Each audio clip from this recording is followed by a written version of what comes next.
Tatu, na província da Luta Norte, filho de José Pananidi e Albertina Menso, casado com a senhora Malu Graça Martins.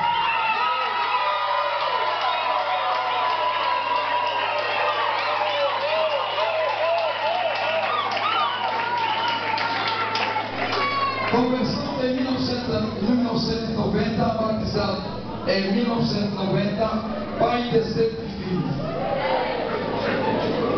Ele recebeu o diploma do ciclo secundário e o diploma de graduado em Teologia Bíblica da Escola